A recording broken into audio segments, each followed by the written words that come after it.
सद्गुरुदेव भगवान की जय, श्री मौनी बाबा भगवान की जय। प्रिय मित्रों, अगर प्रभु की कृपा होती है तो कभी भी अपने भक्त को घमंड को हावी नहीं होने देते। आप देखिए, एक बार गरुड़ जी भगवान के वाहन हैं, उनके अंदर घमंड आ गया कि मैं तो भगवान के लेके उड़ता हूँ। तब तक गरुड़ के ऊपर एक हाथ आया और लगा, फटाक से गरुड़ देव जो है जलाशय में गिर गए। अब गरुड़ देव को प्रभु का याद आया, जलाशय में गए गरुड़ जी और आराधना कर रहे हैं, प्रभु का ध्यान मग्न हुए। तो प्रभु ने कहा, गरुड़, वो हाथ किसी और का नहीं था, वो मेरा ही हाथ था, और पूरा भार मैं तुम्हारे ऊपर दे के नहीं चलता हूँ। तुम सोचो कि एक हाथ देने पर तुम अपने आप को संभाल नहीं सकते, अगर पूरी शरीर का बल मैं तुमको दे दूं, तुम कैसे ढो सकते हो। गरुड़ का घमंड जो है चूर होता गया। और महाराज, मर्यादा अनुशासन में सबको रहना चाहिए। मर्यादा भंग होती है तो निश्चित रूप से दिक्कतें आती हैं, समाज में प्राणी उपहास का पात्र हो जाता है। एक बार किसी शिष्य ने अपने गुरु से कहा, महाराज, आपने मुझे जो सिद्धियाँ दी है वे तो सचमुच बहुत चमत्कारी हैं। उनसे तो किसी का भी अच्छा और बुरा किया जा सकता है। उनके बल पर मैंने अपने एक मित्र को धनवान तथा शत्रु को गरीब बना दिया। अब मैं चाहूँ तो हवा में उड़ सकता हूँ, पानी पर चल सकता हूँ, बहुत कुछ कर सकता हूँ। गुरुजी बोले, यह कौन सी बड़ी बात है, यह काम तो मक्खी, मच्छर और मछलियाँ भी कर सकती हैं। रही मनमानी करने की बात, सो हर इंसान का यह फर्ज है कि उसे सदैव अपनी सीमा में ही रहना चाहिए, क्योंकि मर्यादा भूलने के परिणाम बड़े कष्टकारी होते हैं। प्रकृति का अनुशासन बड़ू कड़ा है, तुम चीज ही क्या हो। जगत जननी सीता माता ने पंचवटी में सीमा रेखा का उल्लंघन तो ही किया था, उन्हें स्वयं कितने कष्ट सहने पड़े थे। भगवान राम से उनका वियोग हो गया, राक्षसों के बीच लंका में रहना पड़ा।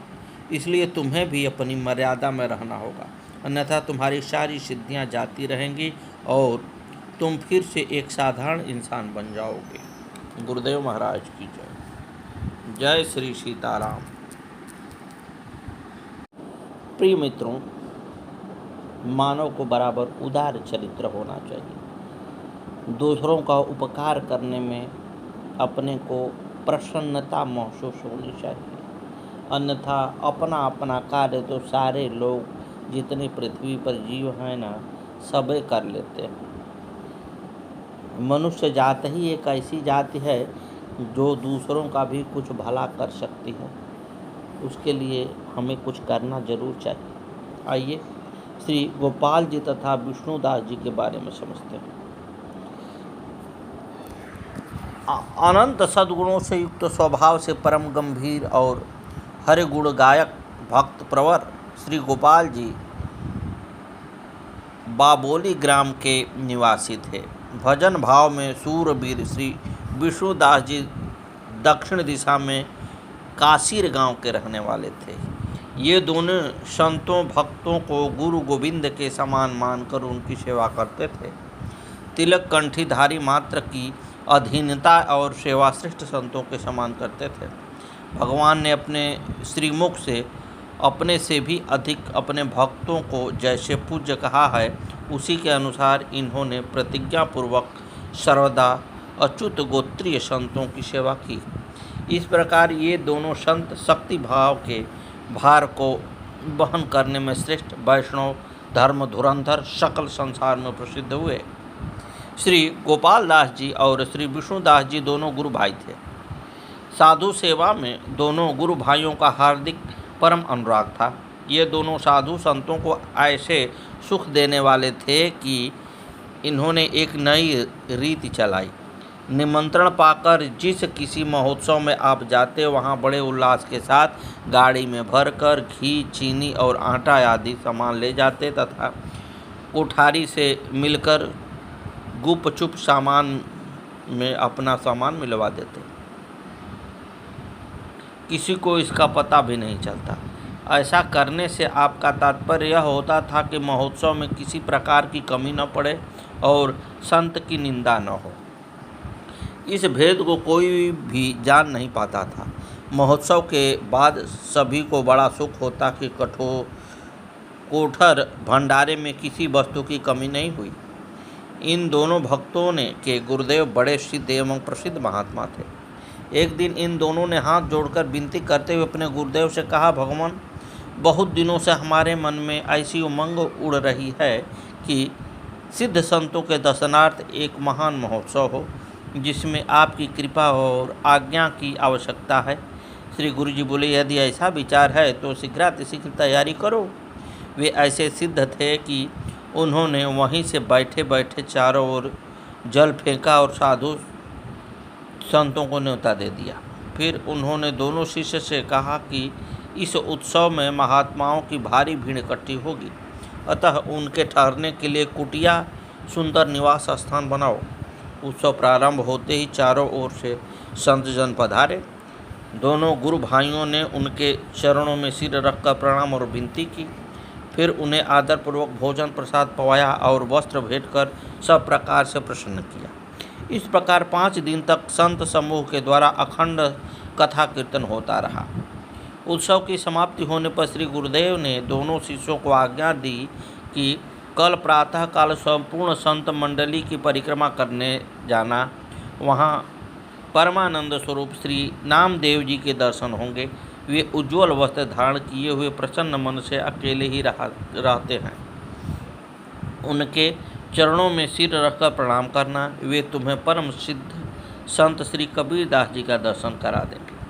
श्री गुरुदेव की आज्ञा पाकर प्रातःकाल होते ही दोनों गुरु भाई संतशाला की प्रदक्षिणा करने लगे। पहले दिव्य शरीरधारी श्री नामदेव जी के दर्शन हुए। उमंग के साथ दोनों उनके श्री चरणों में लिपट गए।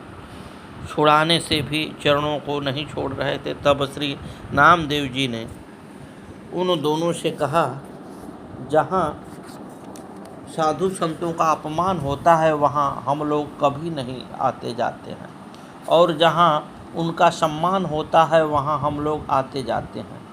हमने तुम्हारी संतों में प्रीति और सेवा करने की रीति देखी है, उससे हम बहुत प्रसन्न हुए। ऐसा कहकर श्री नामदेव जी ने दोनों भक्तों को गले से लगा लिया। फिर कहा, जाओ, आगे चलने पर तुम्हें श्री कबीर दास जी मिलेंगे। जैसे ही ये दोनों आगे चले तैसे ही इन्हें भक्तराज कबीर दास जी के दर्शन मिले। दोनों ने चरणों में पड़कर प्रणाम किया। आँखों से आंसुओं की धार बह चली। हंसकर श्री कबीर जी बोले, कहो, अभी पीछे किसी सुखदायी संत के तुम्हें दर्शन हुए? इन्होंने उत्तर दिया, हाँ महाराज, दर्शन हुए। इसके पश्चात श्री कबीर जी ने दोनों का सम्मान किया। इस प्रकार इन दोनों गुरु भाइयों पर संतों की और गुरुदेव की पूर्ण कृपा हो गई। श्री किल्लदेव जी के शिष्यगण श्री किल्लदेवाचार्य जी के कृपा से निर्मल कीर्ति वाले इनके सभी शिष्य भगवत पार्षदों के समान थे। राजर्षि श्री आकशरण जी, श्री रूपदास जी, गुरु भक्त श्री भगवान दास जी, निर्भय की छाया वाले श्री चतुरदास जी, चतुर शिरोमणि श्री छितार जी, अद्भुत प्रभाव वाले श्री लाखाई जी, मन वाणी और कर्म से परोपकार की श्री रायमल जी, श्री खेमदास जी, रसिक श्री रायमल जी, श्री गोकुलदास जी, श्री देवदास जी और हरि रंग में रंगे श्री दामोदर जाति, ये सभी मंगलमय भगवान श्री राम के सच्चे सेवक, धर्म धुरंधर और भजन में वीर हुए। श्री चतुरदास जी संत एवं तीर्थ दर्शनात्मक भ्रमण करते रहते थे। एक बार आप एक गांव के समीप एक वृक्ष के नीचे जा ठहरे। ग्रामवासियों ने आकर आपसे कहा, महाराज, यहाँ न ठहर कर आप किसी दूसरे स्थान पर ठहरें, यहाँ एक अत्यंत प्रबल प्रेत का निवास है। आपने पूछा कि यह क्या करता है? तो लोगों ने बताया कि यहाँ रहने वालों को बड़ा कष्ट देता है। भैंसा, सिंह, हाथी आदि रूपों को धारण कर डराता है और ऊपर ले जाकर फिर पटक देता है।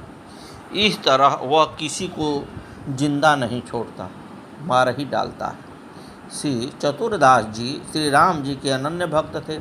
सर्वत्र सब में अपने प्रभु को ही देखते थे, अतः निडर थे। इन्होंने वही आसन लगाया और अपना नियम संयम करने लगे। रात में प्रेत ने इन्हें देखा तो इनके तेज से भयभीत होकर इनसे दूर ही रहा। गांव के चारों ओर चक्कर काटता और चिल्लाता रहा कि यह जगह तो हमारी है, साधु बाबा ने अपना आसन लगा लिया, अब हम कहाँ जाएं? लोगों ने उसका प्रलाप सुना। प्रातःकाल देखा तो श्री चतुरदास जी अपने भजन पूजा में व्यस्त हैं। सभी ने इन्हें सिद्ध संत मानकर इनका स्वागत सत्कार किया और इनके उपदेश सुने। आपने कह दिया कि अब यहाँ कभी किसी का प्रेत बाधा न होगी। कुछ दिन बाद एक दूसरे संत आए। उनसे लोगों ने यह प्रसंग को कहा। वे समझ गए और बोले कि श्री किल्ल जी के सभी शिष्य ऐसे ही महाप्रतापी हैं। श्री चतुरदास जी एक बार अग्नि में पड़कर भी नहीं जले, वे सबसे निर्भय हैं। इस चर्चा को सुनकर प्रेत चतुरदास जी की शरण गया और उनसे भगवत नाम को सुनकर प्रेत योनि से मुक्ति हो गया। श्री रायमल जी का तेज प्रताप, करनी, करतूत सब कुछ अद्भुत था, अतः इनकी अद्भुत छाप थी। इनके द्वारा अनेक चमत्कार हुए जिनका साधुजन वर्णन करते हैं। संतों की सेवा आप बड़े सम्मान के साथ करते थे। एक बार आप ध्यान लगाकर श्री सीताराम जी की मानसी सेवा कर रहे थे। होली के दिन थे। उदंड प्रकृति के कुछ लोग आकर इन पर भी धूल डालने लगे। कुछ देर तक तो आपने मौन रहकर सहन किया। पश्चाताप इन्होंने माना कि बस अब हो गया, मेरे भजन में विघ्न न करो। इतने पर भी जब लोगों ने नहीं माना तब आपने उन्हें शिक्षा देने के लिए किंचित क्रोध किया और कहा कि किसी संत पर फूल बरसाओगे तो तुम्हारे ऊपर भी फूल बरसेंगे और यदि धूल बरसाओगे तो धूल बरसेंगे। इतना कहते ही उन लोगों पर आकाश से कंकड़ और धूल बरसने लगे। जहाँ गए वहाँ भी बरसती रही। तब वयोवृद्ध ग्रामवासियों ने सबको साथ ले जाकर श्री रायमल जी से क्षमा याचना की, तब धूल बरसनी बंद हुई। इस प्रकार आपने लोगों को प्रभावित कर सबको भक्ति पथ का पथिक बना लिया। आप अपने गुरुदेव श्री किल्ल की सेवा बड़ी निष्ठा और श्रद्धा के साथ करते थे। आप में आलस्य और प्रमाद का लेश न था। सर्वदा गुरु सेवा में रुचि रखते, उसी में संतुष्ट रहते और नित्य शीत प्रसाद लेते थे। जब श्री किल्ल जी ने स्वेच्छा से शरीर का त्याग कर साकेत गमन किया, तब आपने उनका सीधा प्रसाद रख लिया और नित्य उनका सेवन करते रहे। किसी समय वह गुम हो गया तो आपके मन में बड़ा ही दुख हुआ। आपने भोजन पान बंद कर दिया और अधीर होकर रोने कलपने लगे। आपके सच्चे प्रेम को देखकर श्री भगवान श्री रामचंद्र जी श्री किल्ल देव जी का शरीर धारण करके आए। दर्शन प्रबोध और शीत प्रसाद देकर श्री राम जी ने इनके दुख को दूर किया। इस प्रकार सच्ची गुरु भक्ति से आपको भगवान के दर्शन हुए। श्री रूप जी महाराज ये आमेर नरेश श्री पृथ्वीराज जी के सुपुत्र थे। इनके विवेक और वैराग्य से प्रभावित होकर लोग इन्हें बैरागी जी कहने लगे। रूप बैरागी इन नाम से आप प्रसिद्ध हुए। इन्होंने किशनगढ़ के उत्तर में अपने नाम पर एक नगर बसाया जिनका नाम रूपनगर है। आप दौसा के जागीरदार थे। 1619 में दौसा में आकर अकबर बादशाह ने इनसे मुलाकात की। इनके पुत्र जगमल जी हुए। वे बादशाह के मनसबदार थे। श्री भगवान दास जी और असकर्ण जी आपके भतीजे थे। श्रीनाथ भट्ट जी फणी वंश में श्री गोपाल दास जी के सुपुत्र श्रीनाथ भट्ट जी के शिष्य श्रीनाथ भट्ट जी रागानुराग भक्ति के भवन श्रृंगार के उपासक थे। आपकी वाणी अत्यंत निर्मल थी और आप भक्तों में श्रेष्ठ थे। आपने सभी वेद पुराण शास्त्रों का गंभीर अध्ययन मनन करके उसका सार तो उसी प्रकार निकाल लिया था जैसे जड़ी एवं फारे का फूट देकर रसायनी तांबे से रसायन सोना बना लेता है। गोस्वामी श्री रूप जी, श्री सनातन जी, श्री जीवी जी की और श्री नारायण भट्ट जी ने भक्ति के सिद्धांत का जिस प्रकार निरूपण किया है, उस संपूर्ण रहस्य को शुद्ध और सत्य मानकर उसे यत्नपूर्वक आपने अपने हृदय में धारण किया, पुनः योग्य पात्रों में उसे वितरित किया।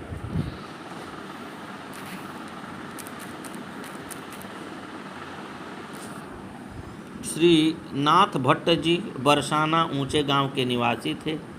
आपकी वाणी प्रेम की खानी थी। आप बहुत बड़े विद्वान थे। एक बार इनके पास एक विवादित कुतर्की व्यक्ति आया। वह बहुतों को परास्त कर चुका था, अतः उसे बड़ा भारी अहंकार था। उसने इनसे अनेक प्रश्न किए। कई प्रश्नों के आपने उत्तर दिए, कई प्रश्नों को ही असिद्ध कर दिया। आप केवल विद्वान ही नहीं, महान भगवत भक्त थे, अतः बड़े बड़े विद्वान भी भक्ति की शक्ति को देखकर आपके सामने नतमस्तक हो जाते थे। आपके सप्रणाम अकाट्य उत्तर से उसकी बोलती बंद हो गई। उसी तामसी भैरव की सिद्धि थी। पराजित और लज्जित होकर उसने भैरव जी का ध्यान किया। छठ उसे भैरव का आवेश हो गया। अब वह पुनः तर्क वितर्क करने लगा। आपने पुनः उसे हरा दिया। हार कर भी हार न मानने पर आपने छठ उसकी चोटी पकड़ ली। अब तो वह विवश हो गया और क्षमा याचना करते हुए कहने लगा कि अब हमें छोड़ दीजिए, अब मैं कभी हरि भक्तों से विवाद नहीं करूँगा। ऐसा कहकर भैरव जी और उन व्यक्ति ने आपके श्री चरणों में शरण दिया। वैष्णवी शिक्षा दीक्षा देकर कृतार्थ हुआ। सद्भावना से सभी संतों की सेवा करने लगा। आप बरसाना ऊंचे गांव में रहकर भगवत के भजन किया करते थे। गुरुदेव महाराज की जय। श्री मौनी बाबा जी भगवान की जय। आगे की कथा